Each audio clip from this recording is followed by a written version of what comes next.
Hey guys, Jake Danner here, and today I'm back again with my Draftkings and Fanduel NFL picks, and this time it's for Week 5. Before I get started, like I always say, these picks are made with GPPs in mind, so you can feel free to use these picks for cash games, however, these picks are primarily for GPPs. Now let's move right into my picks for Week 5. At quarterback, my number one play this week is Dak Prescott of the Dallas Cowboys going up against the Green Bay Packers. He's a DraftKings price of $6,800 and a FanDuel price of $7,700.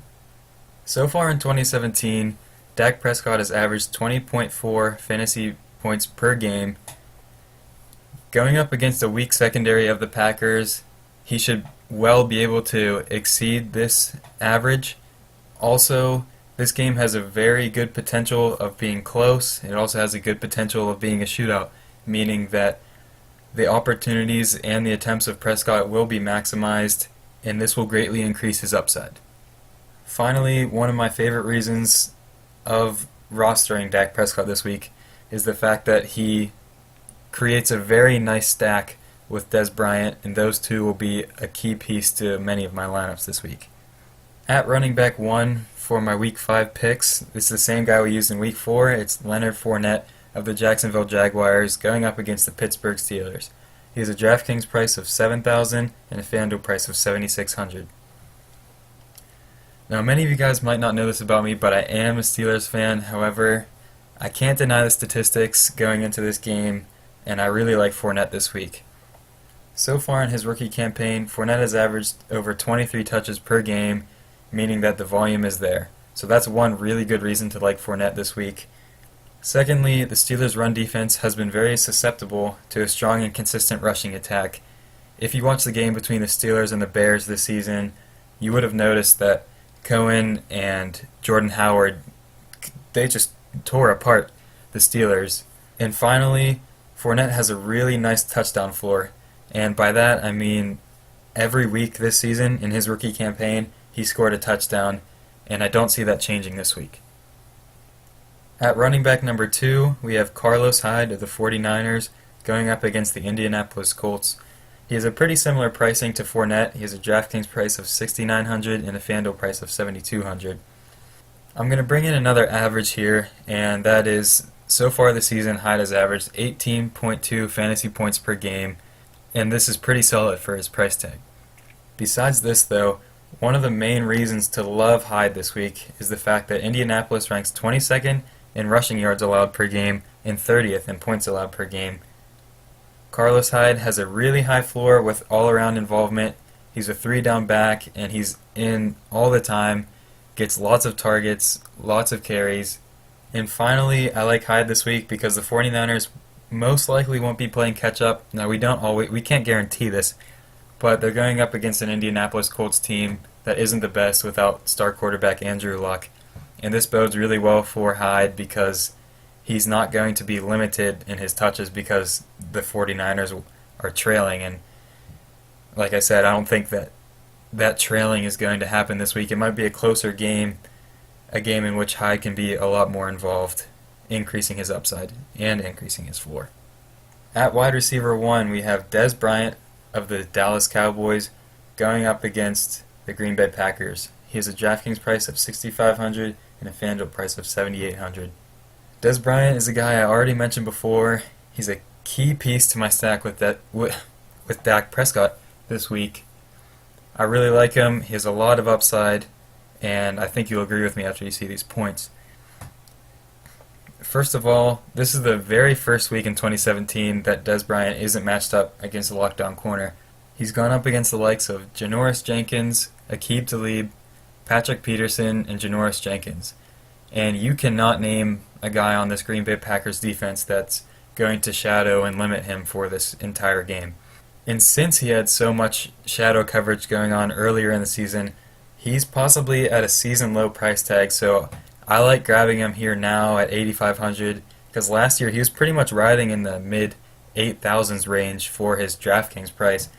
So I love the price this week, and he has monster upside, especially in a stack with Dak Prescott. And finally, it's something I mentioned before with the quarterback. This game should be pretty close. It also has a little bit of a shootout potential.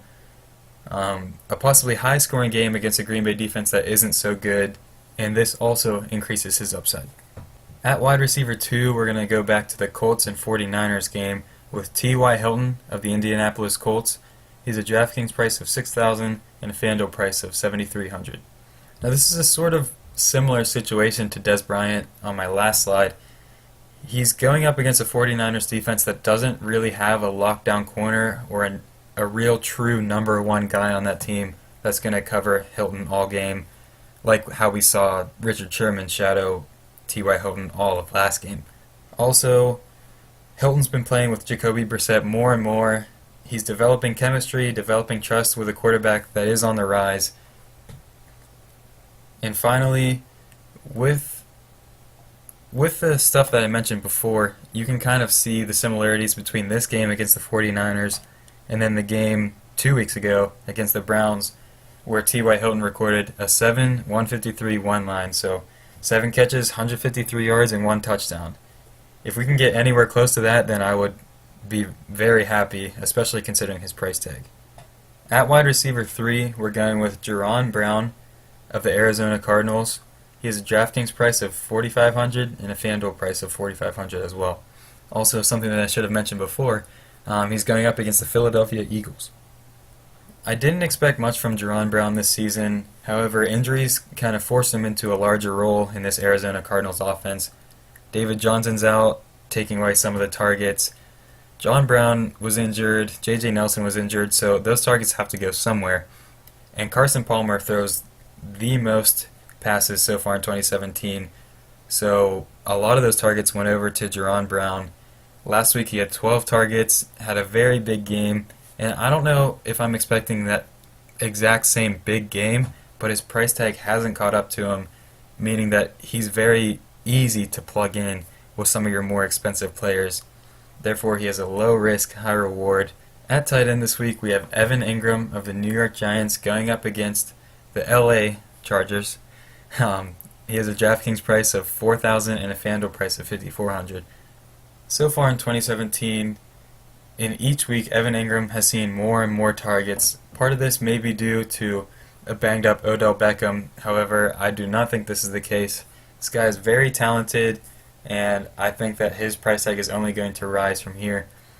Last week, he saw his first double-digit targets, and while it's not safe to expect that this week, I still think he gets his healthy share of targets, which really helps his upside. Also, as any football fan knows, the New York Giants really don't have a ground game to lean on, meaning that Eli Manning's going to have to keep throwing the ball a lot. Those targets have to go somewhere. They can't go to Odell Beckham every play, making Evan Engram a really nice play this week. Also, he's super affordable. Kind of like Geron Brown in this situation, really helps me to fit in the more expensive guys that I mentioned before, like Dak and Dez, and then my 2 RBs. Finally, at defense, we have the Baltimore Ravens going up against the Oakland Raiders. They have a DraftKings price of $2,900 and a FanDuel price of $4,500. Now, I wouldn't recommend the Ravens, I don't know, as of a few days ago, but with the reports of Derek Carr's injury, I really like the Ravens defense this week. They didn't have the best showing the past 2 weeks, definitely not against Jacksonville. They did have a lot of turnovers to begin this season, and I think they can get back to that form going up against E.J. Manuel. I think if they get pressure on him, they can force some turnovers, which will maximize their point value this week, especially for their cheap price tag.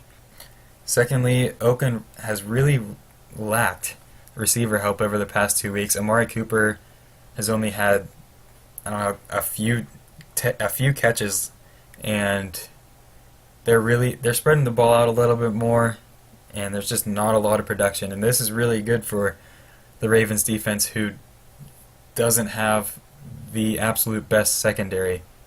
I still think they have a really solid defense, and I think they're in line for a pretty big week against a Derek Carr-less Raiders. For my additional picks, I have a few for each position. Well, one for each position. At quarterback, I'll have Aaron Rodgers versus the Dallas Cowboys, so sort of the opposite side of Dak Prescott. I don't think I'll be playing him too much this week. He has a price tag of $8,100 on Draftkings, which is normally the site that I play on. So he's a little bit more expensive, but he has a really good matchup, so if you can fit him in, by all means do. At running back, we're going cheaper this time with Duke Johnson Jr. of the Cleveland Browns, actually, going up against the New York Jets. In the past 2 contests, Duke Johnson has had over 20 points per game, 20 fantasy points per game. So I really think that he should be able to carry this on in a close matchup with the Jets. Neither team is going to pull away with this game, I don't think, and that keeps Duke Johnson involved, especially in those passing downs. I will say, though, I like him more on Draftkings than Fanduel because Draftkings has that full point PPR instead of that half point, so it really helps his upside there. At wide receiver, I had to list Randall Cobb. There's some other guys that I like, but if there's news that Davante Adams doesn't clear the concussion protocol, I really like Randall Cobb this week.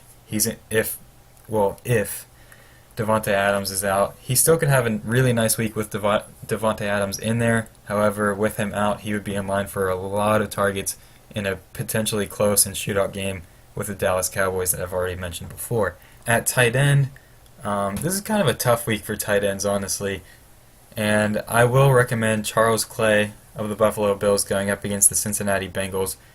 With Jordan Matthews out, Charles Clay is in line for more targets. He's been the fourth best tight end stats-wise as far as tight ends go this season, and I think that he can have a pretty solid game for not too much of an asking price. However, he's more expensive than Evan Engram, so I don't think I'll be using any other tight ends this week.